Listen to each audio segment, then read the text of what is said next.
6h30, 9h, les matins de France Culture, Quentin l'a fait. La question du jour, Marguerite Caton, bonjour. Bonjour Quentin et bonjour à tous. Et MeToo ce matin. MeToo à l'hôpital, après les accusations de l'infectiologue Karine Lacombe contre l'urgentiste Patrick Pelloux et les nombreux témoignages qui viennent confirmer un climat de violence sexistes et sexuelles dans le milieu hospitalier. Bonjour Elsa Mana. Bonjour. Vous êtes neurologue, membre du bureau de l'association Donner des ailes à la santé des ailes E2LES, je précise. Est-ce que vous reprendriez à votre compte les mots de Karine Lacombe qui dénonce le caractère systémique des violences sexuelles à l'hôpital ? Eh bien, merci de nous solliciter pour en parler. Effectivement, ce caractère systémique est quelque chose sur lequel nous travaillons avec Donner des ailes à la santé depuis 4 ans. En tenant un baromètre qui a essayé de chiffrer ces propos-là. Et nous avons constaté effectivement que 78% des femmes médecins ont déjà déclaré avoir été victimes de comportements sexistes et 30% ont déjà déclaré avoir subi des gestes inappropriés à connotation sexuelle ou des attouchements sans leur consentement. Donc les 78%, ça parle et l'aspect systémique est bien mis en évidence. Donc on comprend que c'est complètement massif, donc on va essayer de rentrer un peu dans l'analyse de ce système. Alors on a beaucoup glosé sur la culture carabine qui expliquerait comme par magie que les médecins aient spécialement du mal à ne pas se livrer à des attouchements sur leurs collègues. On peut admettre un rapport utilitaire au corps, des verrous de pudeur qui sautent. Ça n'explique pas complètement la prévalence de ces comportements. Comment vous les interprétez, Elsa Mana, au sein de votre association ? Eh bien, il y a plusieurs interprétations possibles. Le contexte, le milieu de l'hôpital, ce côtoiement du tragique que vivent les soignants, tous soignants, est particulier. Et cette culture carabine dont on parle énormément actuellement a quand même pris comme norme un certain humour grivois parfois, la proximité entre les corps, le rapport à l'intimité qui sont très particuliers. Et à l'hôpital, quand on entre dans ce milieu-là, eh bien, très souvent, on est confronté à cette norme, entre guillemets, qui finalement perpétue des comportements qui peuvent être violents et parfois même au-delà. Quelle place vous donnez au système hiérarchique extrêmement rigide ? Eh bien, il y a beaucoup d'impunité dans un milieu qui est resté clos jusqu'à très récemment.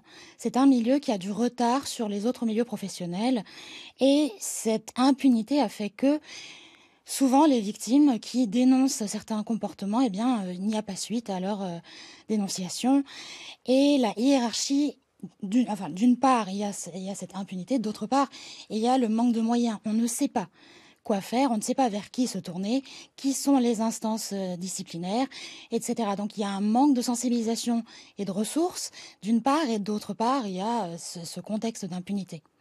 Karine Lacombe a dit aussi qu'à ses yeux, je la cite, cela n'a toujours pas bougé aujourd'hui en 2024. Est-ce que ça vous semble exact, cet immobilisme du milieu hospitalier ? Alors, ce n'est pas un immobilisme, ça bouge assez lentement, mais ça bouge quand même. Avec Donner des ailes, nous avons déjà entamé plusieurs démarches. Nous avons 100 établissements sur tout le territoire français qui ont déjà signé une démarche qui va dans le sens de l'égalité de la lutte contre les violences sexistes et sexuelles. Nous avons essayé de mettre en place des référents égalité et de lutte contre les VSS pour mieux communiquer, mieux prendre en charge les victimes et les témoins de ces violences. Nous avons aussi discuté et nous discutons et signé des partenariats avec la DGOS, le Centre national de gestion, pour aller plus loin sur les possibilités de mesures disciplinaires dans le cadre de prédateurs. Vous qui travaillez, je crois aussi, à faire de la sensibilisation dans les facs de médecine, est-ce que vous observez des évolutions chez les jeunes ?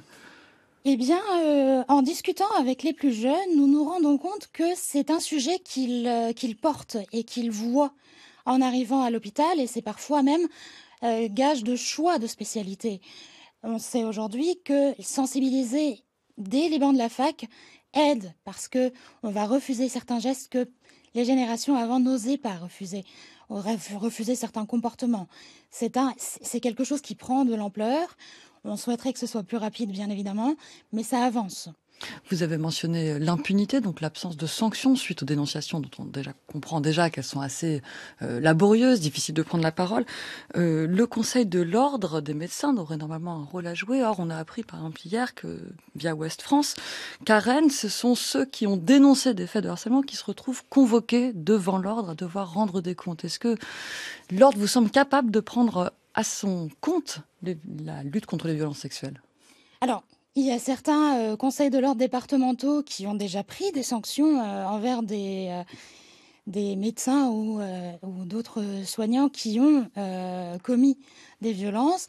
Certains sont un peu plus réticents, encore une fois, de par ces différentes intrications culturelles, que je dirais culturelles. Mais je pense que l'ordre a toute sa place, oui, pour prendre des mesures disciplinaires. Et d'ailleurs, nous sommes en discussion avec le Conseil national de l'ordre des médecins pour essayer d'avancer avec eux sur ce sujet. Et Frédéric Valletoux, le ministre délégué chargé de la Santé, a déclaré vendredi soir sur la plateforme X qu'il allait réunir les associations et les professionnels de santé à la suite des révélations de Karine Lacombe. Qu'est-ce que vous attendez, vous, de ce rendez-vous? Quelles sont, à vos yeux, les mesures prioritaires à mettre en œuvre, Elsa Mana? Eh bien, je pense que le constat est là. Les chiffres sont là. Nous pouvons les présenter au ministre, bien évidemment. Les mesures prioritaires, c'est aujourd'hui mettre en place des démarches claires, sensibiliser aux violences sexistes et sexuelles dans les établissements et surtout, mettre en place des mesures disciplinaires qui montrent que un témoin ou une victime de violences sexistes et sexuelles peuvent obtenir justice à l'hôpital, dans l'établissement, et sans qu'il n'y ait de répercussions sur le parcours et sur la carrière de la personne. Ce qui est évidemment un enjeu très important. Merci beaucoup, Elsa Mana. Je rappelle que vous êtes neurologue et membre du bureau de l'association Donner des ailes à la santé. Merci. Merci à vous.